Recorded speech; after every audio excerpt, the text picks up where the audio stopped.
Whoopsie and Whopsie!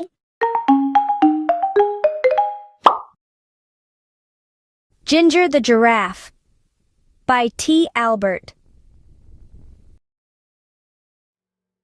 Once upon a time, there was a giraffe named Ginger. Ginger lived in Kenya, a country in Africa. Like all giraffes, Ginger had a long neck and long legs. Because she was so tall, she was able to eat food from the very tops of the trees in the savannah.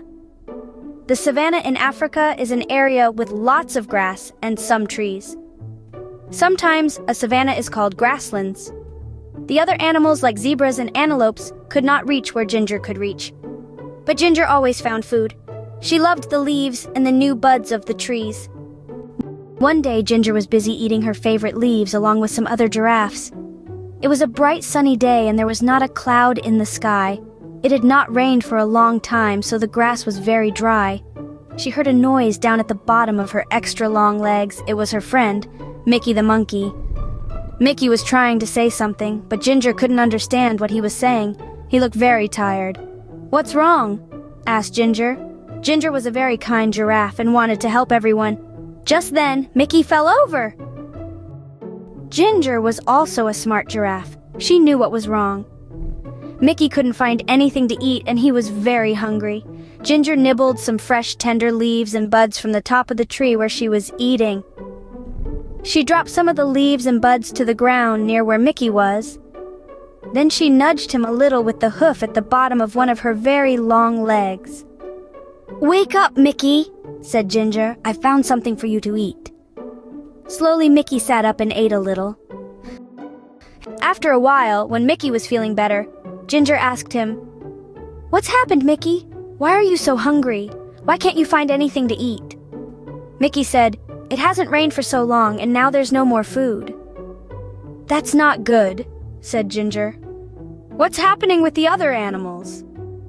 "No one knows what to do," answered Mickey. "All the zebras and the antelopes and the elephants are getting worried about the dry grass. Some of them are thinking about leaving the savannah and trying to reach the jungle." "That's a long trip," said Ginger. "Are you going to go with them?" "I don't know," answered Mickey. "What do you think we should do?" Ginger thought for a while and then suddenly she had a good idea. "We should go talk to Leo the lion. He is the smartest animal in the savannah." Mickey was too tired to walk, so Ginger invited him to ride on her back. "Hold on tight to my neck," said Ginger. "There's a lot to hold on to," joked Mickey. Ginger laughed. "You're right! I've got the longest neck in Africa." So they started their journey across to the other side of the savannah to look for Leo. Ginger and Mickey were in luck. Leo was sitting up on a rock and he was really easy to see as they walked through the grass. "Hi, Leo!" they both shouted. Leo had been napping and was a little grumpy when they woke him up. But he was polite and said, "Hello, Ginger and Mickey. Why did you walk the whole way across the savannah? Just to wake me up?" But he was joking. He had a smile on his face. "Mickey says that there is no food left on the savannah because it's been so dry," said Ginger. "Do you have any ideas?"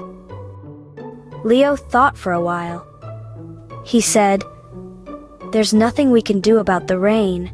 It will come soon, but we can't be sure when it will arrive. When the rain comes, all the plants will grow again and there will be lots of food for everybody." He thought a little longer. "The only thing I can think of is for everyone to move closer to the forest," he continued. "There will be more things to eat there, but I know it's a long trip and it will not be very easy. It might take days to get there." Ginger and Mickey looked at each other and then looked back at Leo. "Thank you, Leo," said Ginger. "It's probably best if they all try to get closer to the jungle." They said goodbye and then walked back across the savannah. Now they needed to gather all of the animals together to start the long journey. Ginger didn't need to go along because she had plenty of food in her high trees. But she was a good friend and wanted to help as much as she could. They walked towards her favorite trees, and guess what she and Mickey saw? All of the animals were already gathered there and waiting for Ginger and Mickey. "Why are you all here?" asked Ginger.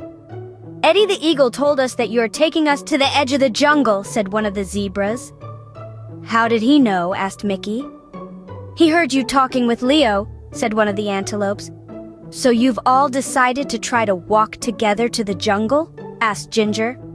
"Yes," they all answered. "If you'll help us to get there," added one of the elephants. "Of course I'll help," said Ginger. "I'm your friend." So they started on their big journey across the savannah to the jungle. The sun was so hot, and there was no food and no place to get a drink of water. And then they heard it. It was thunder. "Thunder!" they all shouted. Thunder was very scary to the animals of the savannah. Can you guess why? Fire. Sometimes the lightning hits the dry grass and the whole savannah catches fire. Then everyone has to run, and that is exactly what happened. "Fire!" they shouted. They could smell it, and now they could see it. The fire was coming towards them. Ginger had to think fast. Because she was so tall, she could see farther than any of the other animals. She stretched her long neck up as far as she could. Now she could see a place where there was no fire. "Quick!" she said. "Everyone run this way!" All of the animals followed her and ran as fast as they could. Soon they were out of danger. They stopped and gathered together one more time. "Is everyone here?"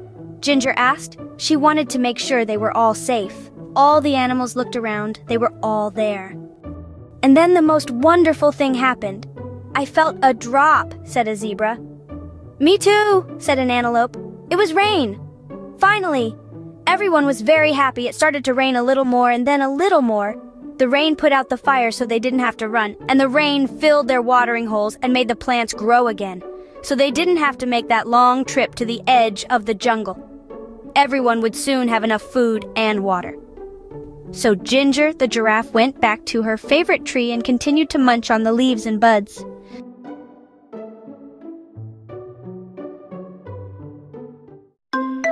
Like and subscribe to Whoopsie and Whopsie for more stories. Till the next story, bye-bye!